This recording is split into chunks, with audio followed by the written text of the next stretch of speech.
On commence ce journal des médias avec les vainqueurs des Golden Globes qui ont été dévoilés cette nuit.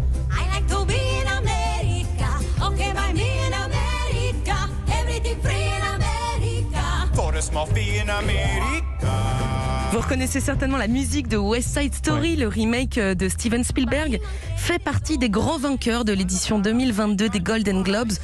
Triomphe aussi pour The Power of the Dog de Jane Campion et pour la série Succession de Jess Armstrong.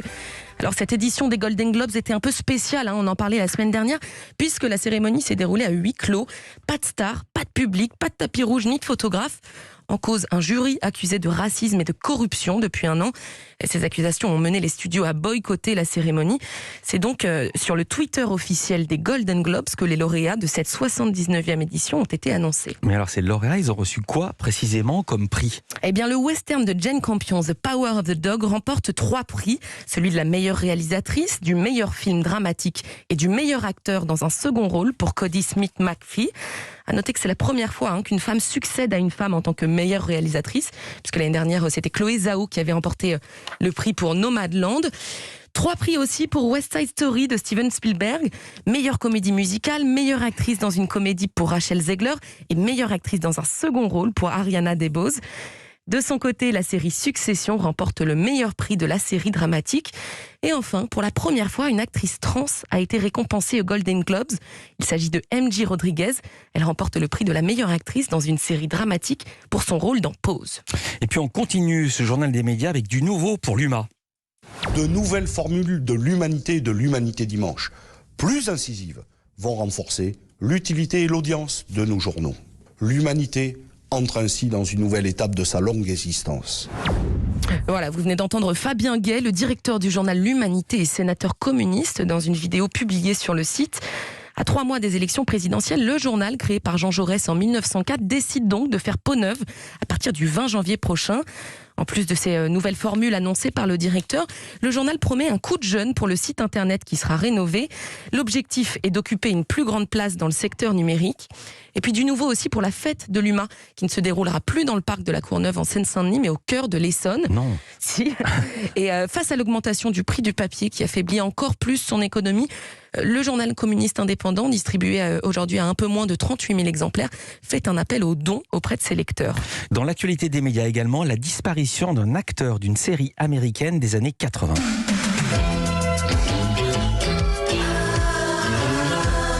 Est-ce que vous reconnaissez, Philippe ? Pas du tout, celle-là je l'ai pas.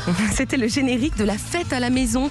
Bob Saget est décédé. Il incarnait Danny Tanner, le papa veuf des sœurs Olsen dans le feuilleton américain des années 80.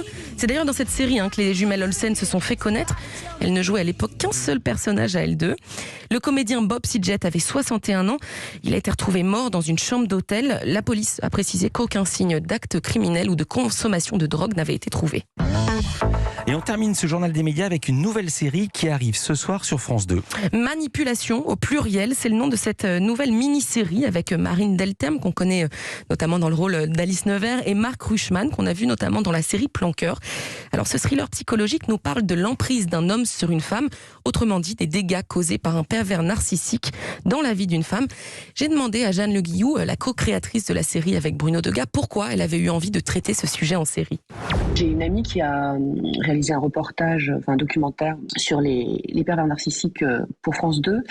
Et en voyant ce documentaire et les témoignages de toutes ces femmes, je me suis rendu compte à quel point, dans les moindres détails, le processus d'enfermement, d'isolement était le même. Et qu'on a eu envie aussi de le traiter en série. Ça nous permettait de prendre le temps de montrer justement tout ce procédé, tout ce processus qu'utilisent ces personnes pour isoler leur proie.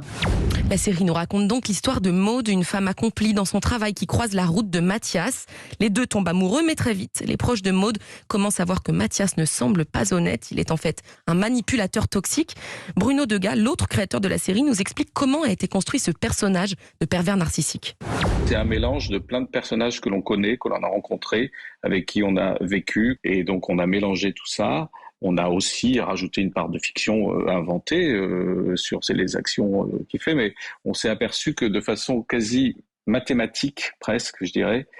Ces gens-là fonctionnent de la même façon. Ils ont le même profil. En explorant le phénomène grave mais relativement courant de la manipulation dans un couple, Jeanne Le Guillou espère que cette série pourra avoir une portée pédagogique. Peut-être de le voir, de le mettre à distance, de le voir dans une fiction, peut permettre de voir des petits signes comme ça en se disant mais c'est pas normal en fait qu'on me parle comme ça. Est-ce qu'il a raison? Voilà, déjà je trouve que si 3, 4, 5, 10 personnes qui voient la série se disent ah, peut-être que c'est pas normal, c'est déjà pas mal je trouve. La mini-série se compose en 6 épisodes de 52 minutes et ça commence ce soir à 21h10 sur France 2. Merci beaucoup Loïs Goa. Toutes ces infos à retrouver dans notre newsletter média.